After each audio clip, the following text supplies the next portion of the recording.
माशाल्लाह बात मुकम्मल है। मैं इत्माम की हुई चीज़ को तो नहीं आगे बढ़ा सकता, लेकिन ये है कि मैं अपना एक छोटी सी राय जो है, गुज़ारिशात जो है वो मैं रखूँगा कि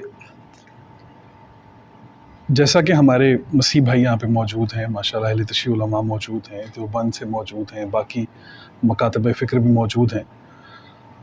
तो जो पहली कन्वर्सेशन है अल्लाह और रसूल की, उसमें एक चीज़ इतनी कमाल और इतनी ख़ास है कि मैं ये चाहता हूँ कि वो अगर उसे इंसानियत की कसौटी पर रखा जाए तो वो इस कदर ख़ूबसूरत है कि कुरान में अल्लाह ताला बिस्मिल्लाह रहमान रहीम आगाज़ करते हैं तंज़ील कुरान में कि इक़रा बिस्मि रब्बिकल्लज़ी ख़लक़ ख़लक़ल इंसान मिन अलक़। तो उसका तर्जुमा कर दिया जाता है कि अल्लाह ने इंसान की तख्लीक जो है वो खून के लौथड़े से की है या किसी मुअल्लिक़ चीज़ से की है। लेकिन जब हम अलक़ को देखेंगे तो दरअसल ये इंसानों के दरमियान एक खूबसूरत ताल्लुक़ का नाम है।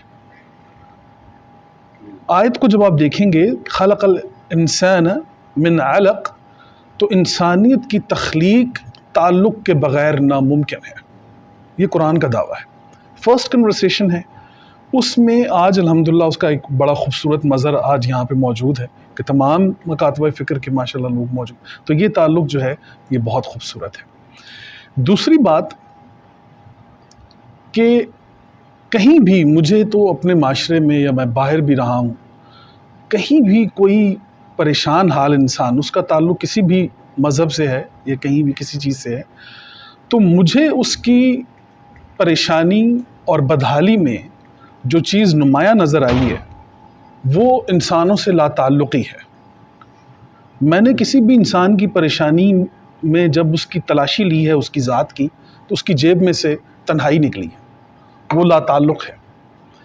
तो मैं ये समझता हूँ कि एक तो ताल्लुक़। दूसरी बात नज़रियात की अगर हम करें, जिस तरह के अभी भाई हमारे फरमा रहे थे, बड़ी खूबसूरत बात की उन्होंने।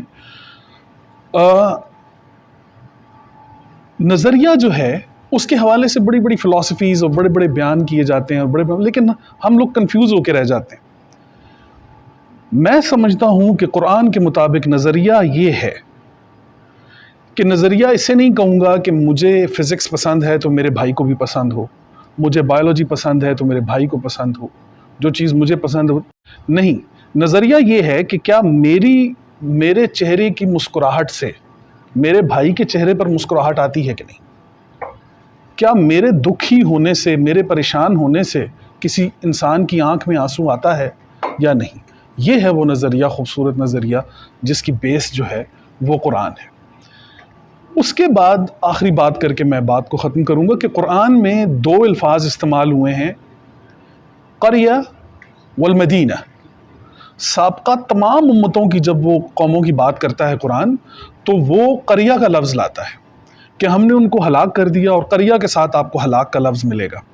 क़रिया के अंदर ये हुआ, क़रिया को हमने हलाक किया, क़रिया। लेकिन जब मदीना की बात करता है तो यकसर आप देखेंगे कुरान के वैसे तो है ही बाअखलाक माशाल्लाह, लेकिन अदब अपनी इंतहा को पहुँचता है, क्योंकि मदीना जो है उसमें मदीना की डेफिनेशन जो कुरान के अंदर मौजूद है वो दरअसल बेस करती है अक़लियत के एतराफ़ पर।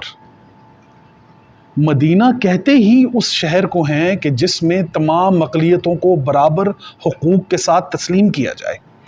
कुरान ने जितने क़रियात को डिस्ट्रॉय किया है और साबका और आगे भी जो क़यामत तक होंगे, वो मेंटालिटी कि जिस मेंटालिटी के अंदर क़रिया मौजूद है, मीन कि वहाँ पर किसी भी इंसान के हक़ खुद इरादियत को तस्लीम ना किया जाए, वहाँ पर अक़लियत को तस्लीम ना किया जाए, इरादों की जो है वो तमीज़ ख़त्म हो जाए, इखलाक की तमीज़ ख़त्म, तो वहाँ पे उसे कुरान क़रिया कह के पुकारता है।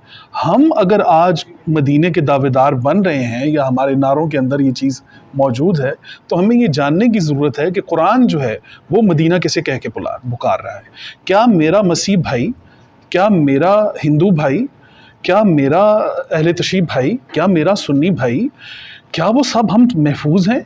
کیا ہماری حق خود ارادیت کو اتنا ہی تحفظ حاصل ہے جتنا دوسرے ممالک کے اندر ہے؟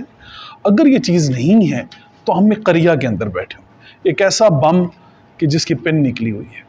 تو میں سمجھتا ہوں کہ اللہ تعالیٰ جو ہے وہ ہمیں آپس میں محبت اور مزید ایک دوسرے کا قرب عطا فرمائے۔ آپ لوگوں کی بہت میں شکر گزار ہوں کہ آپ نے اتنی خوبصورت محفل کا مجھے حصہ بنایا، بہت شکریہ۔